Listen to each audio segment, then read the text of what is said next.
Cruisers were hit with some serious price hikes this week. It is no secret that inflation has hit the cruise industry at the same time that lines are trying to recoup and recover from the shutdown, creating a perfect storm of outrageous pricing.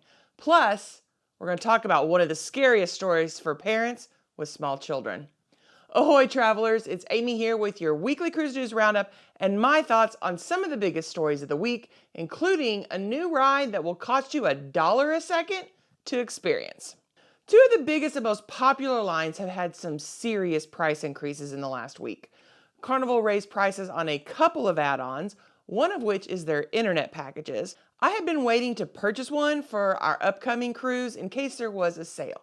No luck during Black Friday and Cyber Monday, but with wave season coming up, I was still holding out. That is until I heard about the prices going up. At that point, I went ahead and purchased a plan for our Jubilee cruise. Costs went up yesterday with per day price increases of $15 to $18 for the social plan. The value plan increased from $20 to $23, and the premium plan went up from $25 to $32 per person per day. These are what they cost you if you purchase them on board. But if you know you're going to want internet, go ahead, purchase it earlier. You're going to get a better deal. Carnival surprised loyal cruisers by quietly raising prices on many of their specialty dining restaurants as well. Depending on the venue, increases are as low as $1 more per person or as high as $51 per person for the chef's table. Now, while the popular steakhouse and the newer Rudy's Sea Grill are only going up $1, which seems like, why? Why bother? $5, sure, but $1 seems silly to even bother. Meanwhile, Gigi's and then Cucino del Capitano both went from $18 to $24 a person. Now, that's a 33% increase, so a little bit more. Now, if you're wanting to book the exclusive chef's table experience, which was originally $80 to $99 a person, depending on the ship, you're now going to be forking over $99 to $150 per person. While I don't think any of these prices are unreasonable, except for maybe that chef's table, the constant price increases are getting pretty frustrating. Some are upset that there was no advance notice for the specialty dining, which meant that they were not able to have that opportunity to book prior to the change and lock in their meals at the previous price.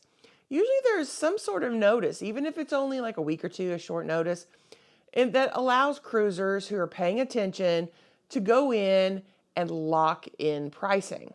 Now, just like I did with the internet, right? I can understand prices going up every year or so to adjust for inflation and rising costs. But it seems like prices have been going up on many things multiple times a year for the same line. Now, if you think food and internet pricing is crazy, wait till you hear this one. Now, I know many people are super excited about the upcoming Icon of the Seas. The cost to book a cruise on her seems to be way over the top to me, especially they just seem to have gotten more and more expensive. And this has affected, or at least seems to have affected, pricing for the upcoming Star of the Seas, with interior cabins going for a whopping $1,500 per person on some of those first sailings that are just now being available to purchase on a ship that's not built yet. That's $3,000. $3,000 for an interior. If those prices weren't shocking enough, the line began offering guests the ability to pre-purchase their new Crown's Edge ropes course that's going to be on the Icon. Now, originally, this was touted as free.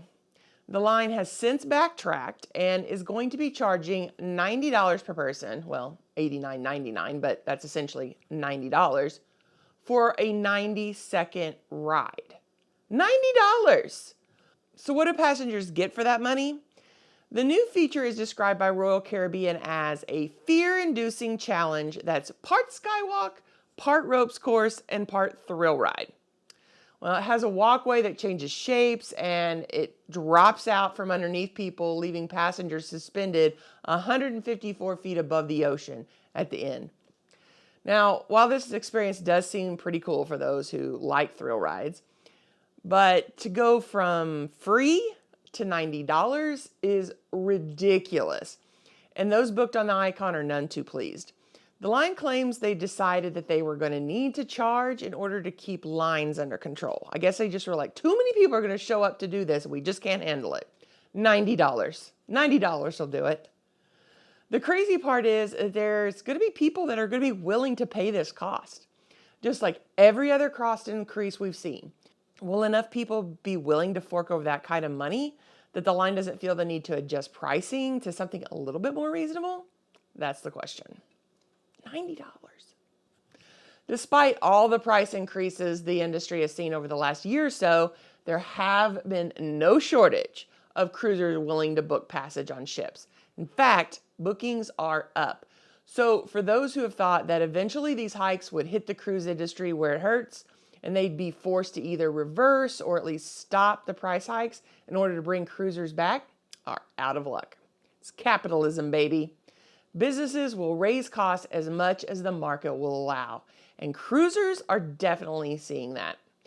Carnival brand ambassador John Heald announced last week that they are almost completely sold out for 2024. My advice is to book your cruises as early as you can. At this point, the cheapest you're going to find a cruise is most likely going to be when that first drops, when that cruise first drops.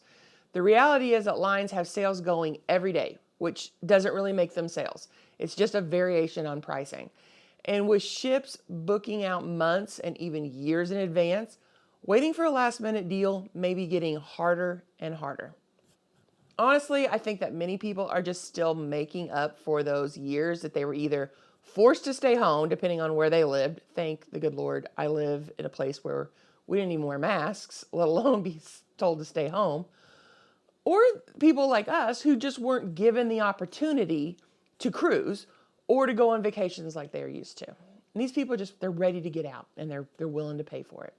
Well, before we get to one of the most shocking stories of the week, if you enjoy this video and maybe even learned something, consider subscribing with a notification bell on so you don't miss any future posts. Be sure to hit that like button as well. It only takes a second, and doing so helps cruisers like you find us. It's a parent's nightmare. A story broke this week that a youth counselor working on board the Celebrity Silhouette admitted to the FBI that he had inappropriately touched children in his care.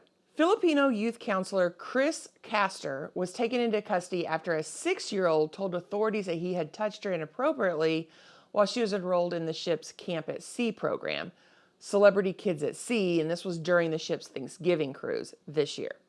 She had been playing a video game when the crime happened, and after being picked up by her parents, the girl reported the incident to the program manager and then later to a forensic interviewer. Security footage corroborated her story and revealed the crew member reaching into the 6-year-old's lap while she played. This is just a horrific story. I hate telling the story. The accused crew member has been working with Celebrity as a youth counselor since August of 2023. So thank the good Lord. It's terrible, but thankfully it's just a few months and not like a few years. Well, while being questioned, he admitted to sexually touching other children in his care multiple times, admitting to at least 3 more victims. Now this, like I said before, this is a parent's nightmare. These lines are supposedly vetting their workers, and there are cameras in the kids' clubs designed as further protection. The problem is that most background checks will only reveal convictions. This misses any suspicious activity and charges that are dropped.